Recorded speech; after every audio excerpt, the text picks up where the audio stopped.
of a science and technology center with laboratories and innovation spaces in medical, electrical, civil, and computer engineering, including an incubation and startup facility. Component 2, upgrading laboratories and smart classrooms at the College of Computing and Information Sciences, including advanced hardware, software, and specialized research tools. Component 3, construction and equipping a new building to house the departments of mechanical, civil, and electrical engineering at the College of Engineering, Design, Art, and Technology. Component 4, construction of new facilities for the College of Health Sciences for preclinical education and a new building for the School of Dentistry equipped for dental technology education and clinical practice. Component 5, capacity building programs including local and Korean invitational training to strengthen the ability of Makerele's staff to operate new technologies and research facilities. Mr. Speaker and colleagues, the total estimated cost of Makerele University Improvement Project is $162 million, with financing loan support from Korea Export-Import Bank. The financing terms for the loan from the Export-Import Bank of Korea are highly concessional and will greatly support the long-term education infrastructure development in Uganda. The key terms are as follows. Loan amount, $162 million. Maturity period, 40 years. Grace period, 15 years. Interest rate, 0.1 per annum. Service charge, 0.1 of the undisbursed amount. Overdue charge,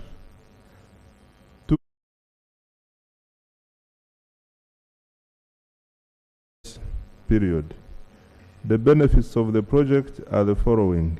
1, to increase the national ratio of science and technology to humanities graduates from 2.5 to 3.5 by 2030.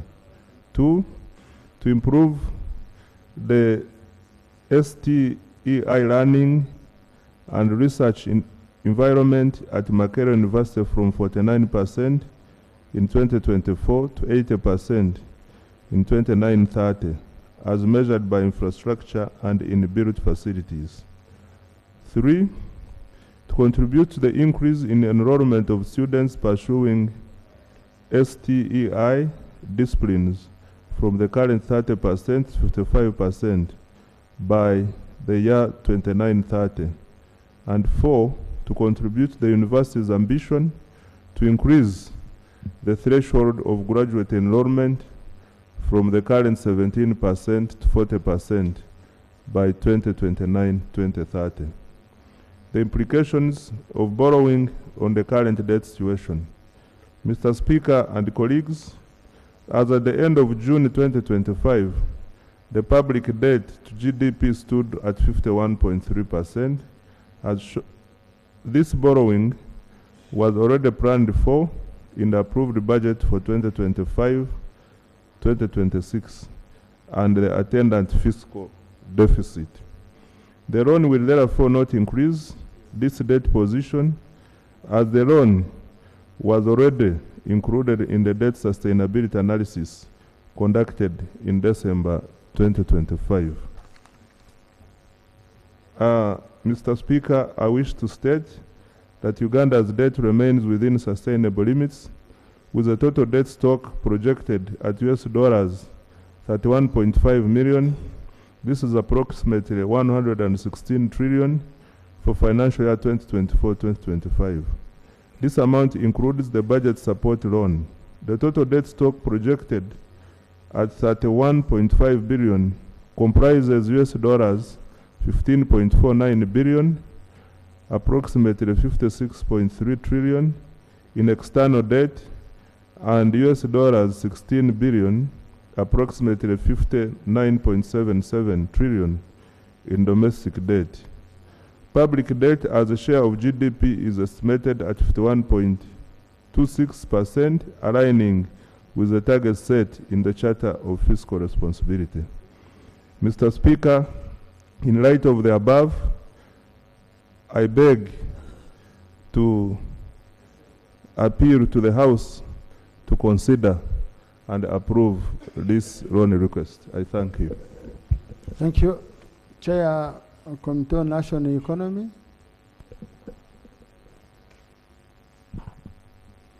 Thank you very much, Right Honorable Speaker, colleagues, honorable members of Parliament. Right Honorable Speaker, on the 2nd of December, on the 2nd of this month, this loan was read before Parliament, and it was referred to the Committee of Parliament, Committee on National Economy, in line with our rules of procedure. Right Honorable Speaker, the Committee on National Economy scrutinized this loan, and it's ready to report. But before I report, allow me lay the minutes of the committee and the report of the committee. Right Honorable Speaker, I would want to highlight one thing, is that Right Honorable Speaker, due to the current political situation we are undergoing as a country, many of our members are up country, but we scrutinized this loan and they accepted. Many of them whom I called were in line with it, but unfortunately we could not get access to their signatures. We were only able to get about 7 signatures in each of these reports.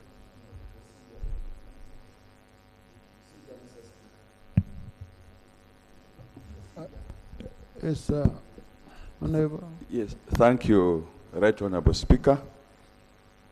Right Honorable Speaker, I beg to move that the House suspends Rule 162, Clause 4, for the time is running. Right Honorable Speaker, you are aware that members are busy campaigning, and the issues raised by the minister are too critical.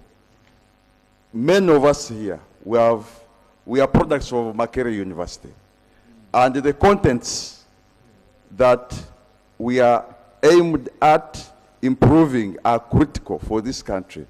I would therefore appeal to colleagues that we really approve this loan, even without considering anything, either a report or whatever, because the issues are too critical at all. I beg to move. Thank you. Please, colleagues, listen to one another, okay? Please. Okay? Let us live in reality. Okay? Let us live in reality. Because, honorable colleagues, why don't you see? Getting people here, yourselves, and the country has to move on. The country has to work. Yeah. Okay? So a colleague is right to give his view, and then you subject it to your own views. Okay? Yeah, but we don't rule him out of order. He is not allowed to speak in the House. Is a motion seconded? There is a motion on the floor. Honorable Fox Odoy, Honorable Gorobi, Honorable Yingo, Honorable Tuasim Wedakas, UPDF, Honorable Chibadia. Honorable colleagues, I now put the question that Rule 162.4 of the Rules of Procedure be suspended as proposed by Honorable colleague. Those in favor say aye, to the contrary nay. The ayes have it. So, honorable colleagues, with that, we are going to proceed and we process the loan. Yeah, but Honorable Sewungu, please raise your issue. Thank you, Mr. Speaker. Mr. Speaker, I'm the Shadow Minister for Education on this side. And it's very unfortunate that I have been in this Parliament for the 3 terms and I've never left the Committee of Education.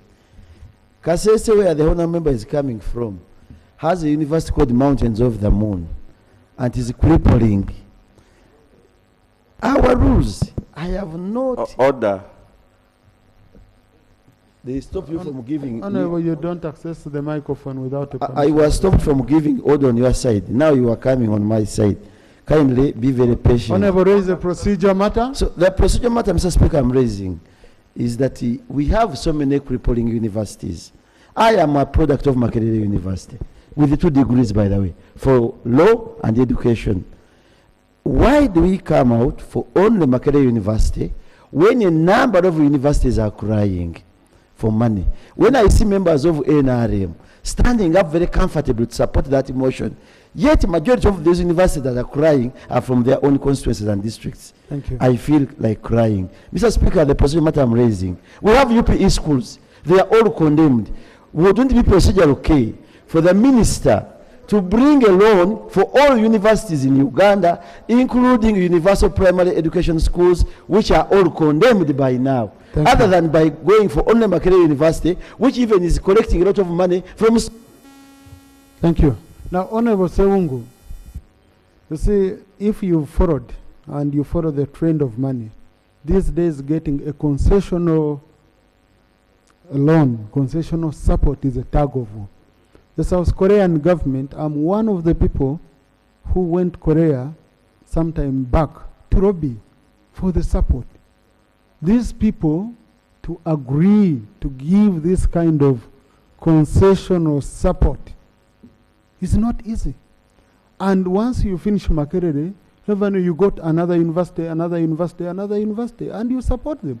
You can't say, because they have not given this other university, therefore we shouldn't also support this one. Makerere is your premier university. You can't run away from it, okay?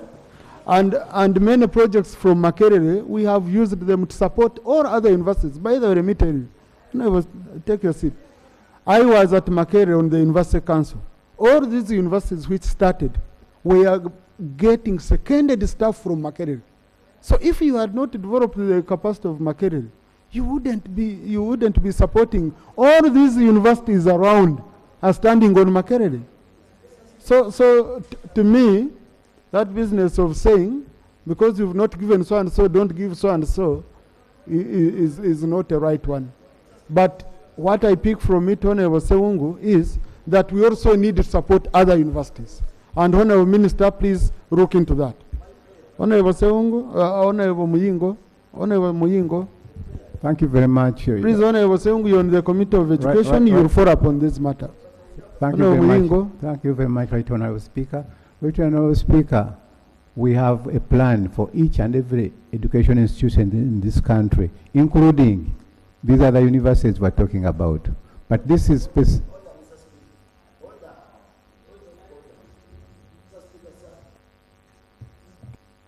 No, why don't you cry, Honorable Member? They have given a chance and the minister has accepted. Mr. Speaker. Honorable Sewungu, take your seat. Please, take your seat. Take your seat, please.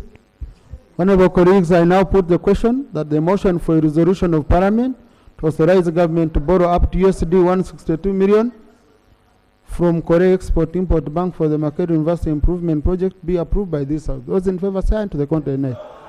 The ayes have it. I don't know what Makerere did to you, but I will request the Vice Chancellor to link up with you so that you settle your issues. Next item. Item 6 on the order. Let me allow Lopez, we go to the next item. But by the way, honorable colleagues, I request we take it easy. Because me, how you come here, okay? Because I have seen you when you come, I've seen you when you're sober, I have seen, but I mean, I ask myself, why, okay? Huh? No prayer. I don't need any prayer here, Honorable, unfortunately. Honorable Alop. Honorable Speaker, I want to draw us to maybe about 2 issues that are important for our modus operandi here. You see, I don't want to, whether it be in my personal capacity as a member of Parliament for Nakawa West, whether it be as leader of the opposition, I never want to be seen to stand in the way of development of a project like a road, the Bale Road, Bale Galilaya Road, and many others anyway, that are in such a shambolic state that need to be fixed. So government comes and says, let's borrow to fix this. So when you seem to oppose that, you might be seen as anti-progress, anti-developmental. Makerere University, many of us studied here, there. I also have 2 degrees from Makerere. And that and many other public institutions should be supported to thrive for the good of our country. My challenge is twofold, and these are things we need to clean up, even as we push for progress, for development. Procedure is important. That's why this house has an entire booklet called Rules of Procedure. We must, as much as we possibly can, operate within that. One colleague rose up, and I don't know why he chose to be on record for that, because his Hansards are read years later. He said, you don't even care about the committee report, about whatever. I said, hey, this member, you can actually justify your motion without descending into that arena. Was that today? Come again? Huh? Yes, if you heard him right. He said, even the committee report, we don't care about all those things. I said, let's... No, please, that one should be expunged from the record. Because surely... That component. We care so much it's important about committee reports here. Yeah, so all of these... So when we raise these issues, it's no, we don't want to be seen as anti-development, we also must be seen to operate smoothly and all of that, yeah? So these are critical concerns. I know that members are out there campaigning, and so there will be challenges. Koram, look at us here, for example. I don't think we are even a quarter.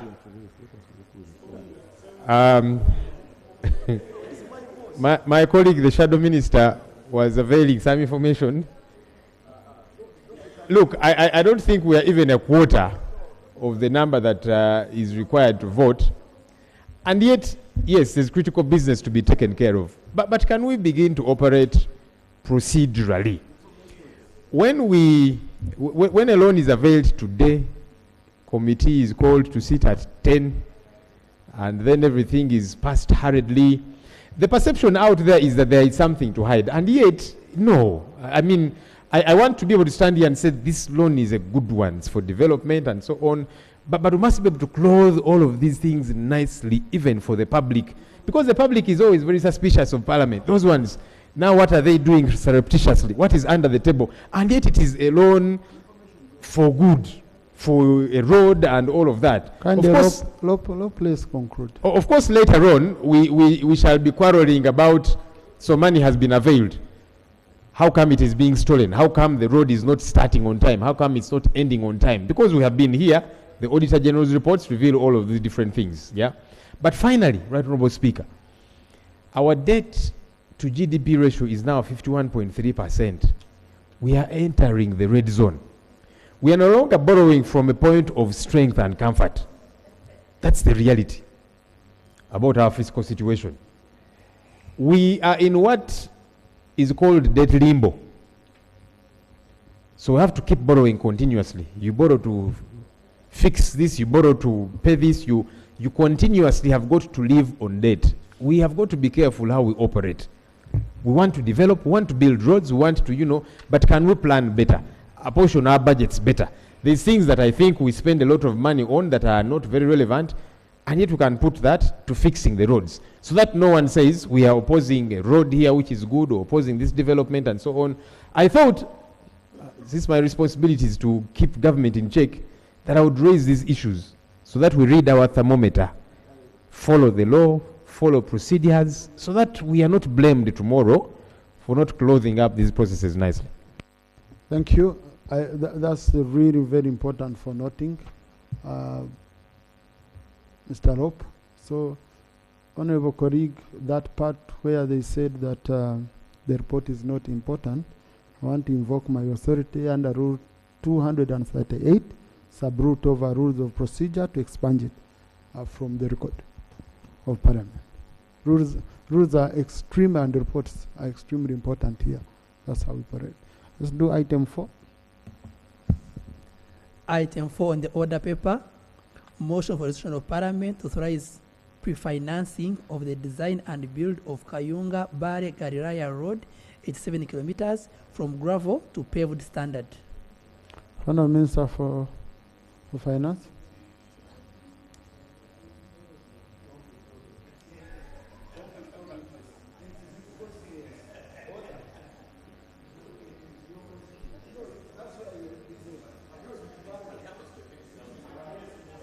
I've invited Honourable Minister. I have not invited.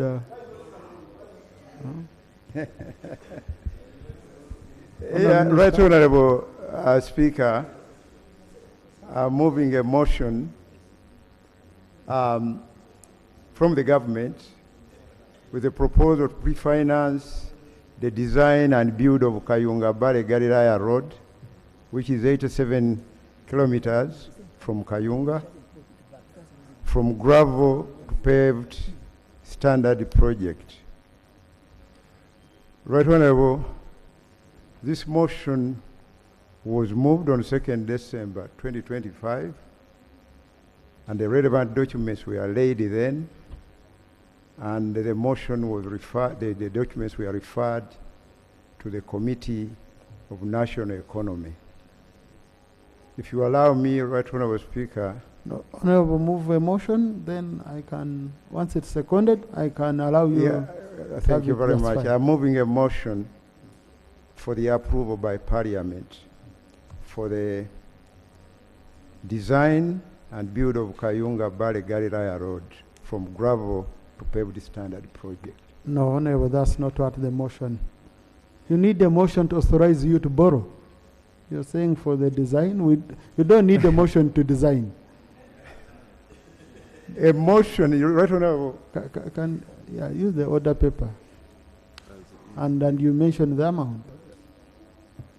Right Honourable Speaker, I'm moving a motion for resolution of Parliament to authorize the pre-financing of the design and build of Kayunga Bare Gariraya Road, 87 kilometers from Kayunga, from gravel to paved standard.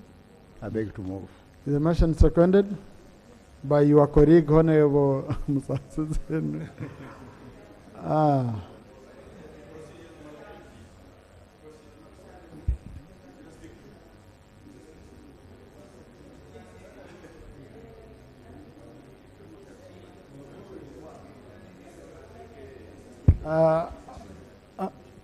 Honourable Cooper, Honourable Nelson. No, we are seconding, Honourable. No, no, it's okay, it's okay. Yeah, we will capture it. We shall capture the amount. Honourable Tebandeke Charles. I think this will be the first motion for him to support. I think Honourable has seen how he needs others also. Honourable Kibadi, Honourable Timsiku, Honourable Odoi. Hey, I can see our elders there. Honourable Wako, Honourable Tebasima, Honourable Muyingo, Honourable colleagues, many of you have supported. Honourable Mero. Yeah. Yes, Honourable Minister, just in a minute. Yes. And I will also ask Honourable Tebandeke Charles to join you in justifying why we need this. Yeah, Mr. Speaker, the Kayunga Bare Gariraya Road was actually prioritized for upgrading to paved standards since NDP 2. Even in NDP 3 it was there, and NDP 4 is still persistently there. We are lucky that we received a proposal that is very competitive from one of the contractors, the China Railway and Bridges Corporation, that gave us a very competitive proposal on a pre-financing arrangement with a grace period of 2 years and payment happening in the 3rd and the 4th year. The pre-financing period or the entire period of this loan does not carry any interest payment requirement. And that's why it is very competitive. And also, the principal price for constructing this road is very attractive, with a maximum of $1 million per kilometer, including a landing site at the end of this road on Lake Kyoga. This road must have been done years ago, because considering the time taken to travel all the way to Lira in the current arrangement, people, I think, take more than 6 hours to reach Lira.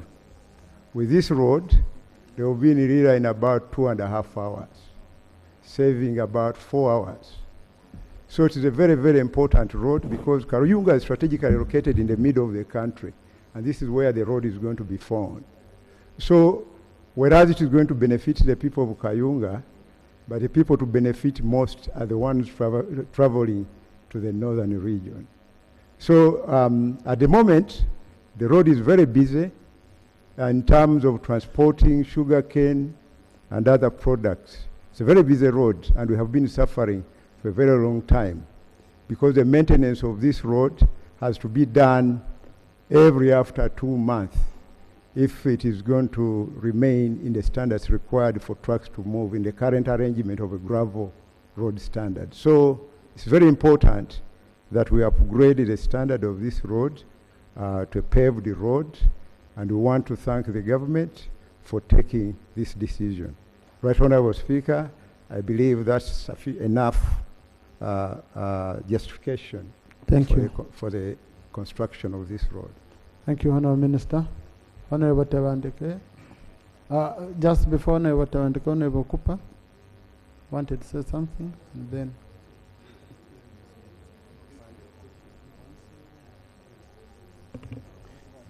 Yeah, thank you, Right Honorable Speaker, honorable colleagues. I stand here to support the motion. Right Honorable Speaker, the southern part of the Lake Kyoga has been lacking in terms of infrastructure to connect it to the northern part of the Lake Kyoga. So I come here to support, because this is one of the roads we have been really agitating and fighting for, that should be improved in the Committee of Physical Infrastructure for the last 10, 15 years. So I'm happy that today this has come to what it is. Right Honorable Speaker, additionally, the people of Serere, the people of Kasilo, the people of Kaberimaido, of Kalaki will be beneficiaries to this project. It will improve on the connectivity between the northern part of Lake Kyoga and the southern part of Lake Kyoga. But needless to add that, Right Honorable Speaker, the Minister of Finance also looks into picking up from Nakasongola to Galilaya to connect, such that if you are coming from Masindi, you don't have to come to Kampala. You can be able to connect from Masindi, Nakasongola, Kayunga, you come to Kayunga, you come to Simba Dam, you go to Kamuli, Kamuli to Kaliro, and Kaliro you are in Palisa. The other 2 roads that Minister of Finance needs to look into, from Kamuli to Irundu, and then Kaliro to Irundu. Once you do those roads on the southern part of Lake Kyoga, you'd have improved on the connectivity between the northern part of the country and the southern part of the country, and definitely with the ferries that are already operating, and those that we are proposing to introduce on the Lake Kyoga, the connectivity, you'd have reduced on the speed, on the time that we spend to get to Kampala. I could be sleeping in Kasilo and come here, because within 2 hours I would be in Kampala from Kasilo, not spending 5 hours. So, Right Honorable Speaker, I stand here to support this loan for the construction of this road. Thank you. Thank you. Chair.